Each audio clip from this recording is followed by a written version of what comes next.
Assalamualaikum warahmatullahi wabarakatuh.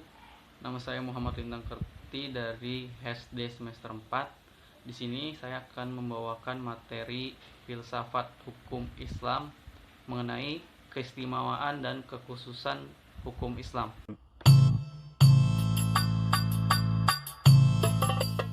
Hukum Islam adalah seperangkat peraturan berdasarkan wahyu Allah SWT dan sunnah Rasulullah SAW tentang tingkah laku manusia mukallaf yang diakui dan diyakini berlaku dan mengikat untuk semua yang beragama Islam.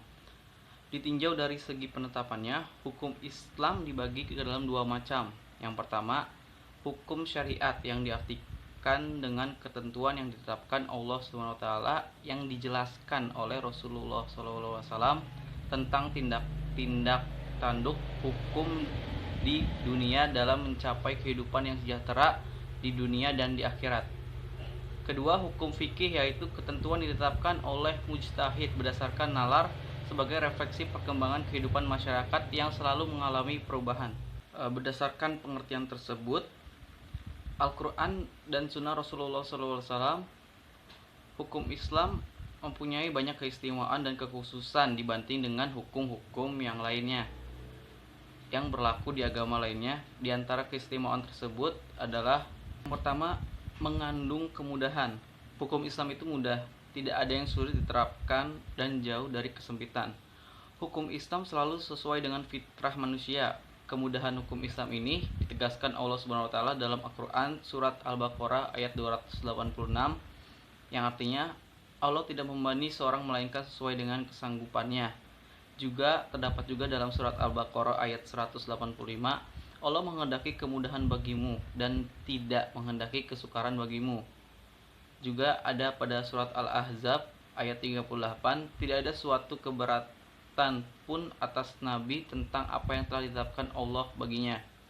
Kemudian ada juga pada hadis riwayat Ahmad dan Hambal bin Hambal, yakni agama yang disukai Allah adalah agama yang mudah lagi lapang.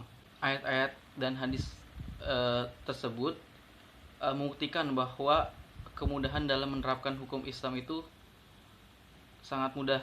Jika seorang disebabkan suatu hal tidak sanggup melaksanakan suatu hukum yang telah ditetapkan secara umum, maka ia diberi keringanan sehingga sanggup melaksanakannya. Misalnya seorang yang tidak mampu melaksanakan puasa sesuai dengan ketentuan umum yang berlaku dibolehkan berbuka dan melaksanakannya di waktu yang lain, ia sanggup melaksanakannya. Kedua, hukum Islam lebih sempurna. Hukum Islam bila dibandingkan dengan hukum agama-agama lain, menurut Syekh Qardawi lebih sempurna dan lengkap. Hal ini karena hukum Islam turun menyempurnakan hukum-hukum terdahulu, yaitu hukum-hukum samawi sebelum Islam. Dengan mengamalkan hukum Islam secara utuh berarti tengah mengamalkan hukum-hukum agama samawi terdahulu. Al-Quran tidak menghapus dan membatalkan semua hukum agama sebelumnya, melainkan membenarkan dan melengkapinya. Hal ini ditegaskan Allah SWT dalam Al-Quran surat Al-Imran ayat 3. Dia menurunkan Al-Quran kepadamu dengan sebenarnya, membenarkan kitab yang telah diturunkan sebelumnya dan menurunkan Taurat dan Injil. Hukum-hukum yang terdapat dalam Islam tidak semuanya terdapat pada kitab-kitab yang diturunkan sebelumnya. Yang ketiga, hukum Islam bersifat universal.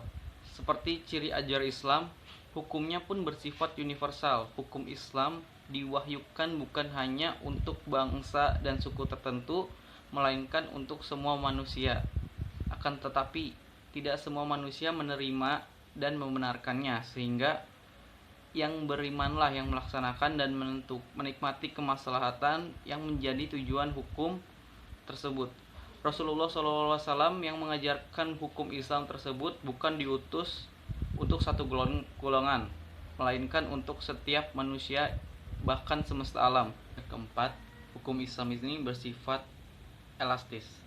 Elastis di sini maksudnya hukum Islam mempunyai kemampuan bergerak dan berkembang, mempunyai daya hidup, dapat membentuk diri sesuai dengan perkembangan dan kemajuan masyarakat. Allah SWT berfirman dalam surat Al-A'raf ayat 158, Katakanlah hai manusia, sesungguhnya aku adalah utusan Allah kepada kamu semua. Ajaran ini dibawa Rasulullah SAW untuk semua manusia pada semua generasi. Dalam hal ini Nabi SAW bersabda, kepadaku diberikan Allah 5 macam yang tidak pernah diberikan kepada semua siapapun sebelumku, yaitu setiap nabi diutus hanya untuk kaumnya, sedangkan aku diutus untuk semua manusia. Kepadaku dihalalkan harta ghanimah, sedangkan pada nabi yang sebelumku tidak pernah dihalalkan. Kepadaku dijadikan semua bumi sebagai masjid yang suci. Kepadaku diberikan syafaat dan ditolong dalam kesulitan. Hadis riwayat Imam Bukhari. Menurut ilmu tafsir dan fikih, karena Nabi Muhammad SAW adalah nabi dan rasul yang terakhir sesuai dengan Quran surat Al-Ahzab ayat 40, maka tidak ada lagi nabi sesudahnya, sehingga pantas jika hukum yang dibawanya bersifat elastis yang dapat menampung semua persoalan mana dan kapan saja terjadi. Seandainya hukum Islam tidak elastis dan berkembang, tentu tidak mampu menjawab persoalan yang semakin lama semakin berkembang. Hal itu berarti membiarkan masyarakat hidup kacau tidak teratur yang akhirnya membawa kepada kehancuran umat manusia. Elastisitas hukum Islam tercermin pada kegiatan ijtihad ulama fikih dan usul fikih dalam memutuskan hukum suatu masalah yang tidak ditemukan di dalam Al-Quran maupun hadis.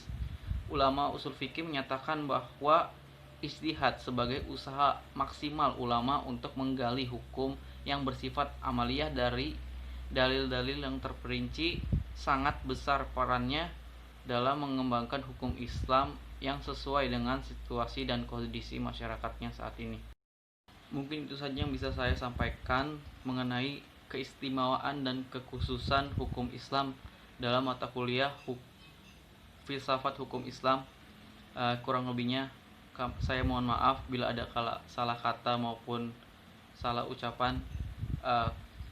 Wabillahi taufiq wal hidayah. Wassalamualaikum warahmatullahi wabarakatuh.